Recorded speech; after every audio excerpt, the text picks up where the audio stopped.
Viral videos అంటారు కదా, trending అని కూడా అంటారు. అలాంటి ట్రెండింగ్ వైరల్ క్రిస్టియన్స్ సాకు చెప్పనా? ఇంట్లో పెద్దవాళ్ళు చెప్తే వినాలి కదా. నా తప్పేం లేదు, మా ఇంట్లో పెద్దవాళ్ళు ఒప్పుకోరు. వాళ్ళకన్నీ తెలుసు కదా. ఇది ట్రెండింగ్నే కాదు, పెద్ద జోక్ కూడా. బట్టలు కొనటానికి వేసుకోవటానికి పెద్దల మాట వినం. క్రాఫ్ట్కి జుట్టు కత్తిరించుకోవటానికి కూడా పెద్దల మాట వినం. ఇలాంటి సాకు విన్నప్పుడు నేనేం అడుగుతానో తెలుసా? ఆ పెద్దవాళ్ళే నీ పిల్లలకి అప్పల్ నరసమ్మ అనో పెంచలయ్య అనో వాళ్ళ కాలంలోని ఫేమస్ పేరు పెట్టమంటే పెడతావా? పెట్టం కదా. ఇక్కడ విషయం వాళ్ళు చెప్పారని కాదు, నీకు నచ్చింది. రెండవది, నీకు వాళ్ళ అవసరం ఉంది. ప్రియదేవుని బిడ్డ రాహేలు తన తండ్రి ఇంటి గృహదేవతలను దొంగిలించింది.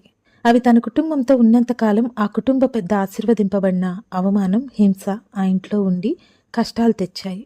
వాటిని పడవేశాకే మరలా దేవుడు యాకోబును ఇశ్రాయేలు అని ఆశీర్వదించాడు. నువ్వు కూడా నీకు నచ్చి ఇష్టపడి మోస్తున్న ఈ అన్య ఆచారాలు పెద్దలు చెప్పారన్న సాకు ఇకనైనా చెప్పకు.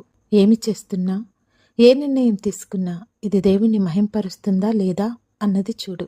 ఎందుకంటే నీ జీవితం దేవుణ్ణి మహిమపరిస్తే నీ జీవితాన్ని హెచ్చించటం ద్వారా దేవుడు మహిమపరచబడటానికి ఇష్టపడతాడు. నీ జీవితంలో చేసేవి దేవుని నామానికి అవమానం కలుగచేస్తే అది నీ భయం వల్లే కావచ్చు, నీ ఇన్సెక్యూరిటీ కావచ్చు, కానీ అది నీ అవిశ్వాసాన్ని తెలియచేస్తుంది కదా.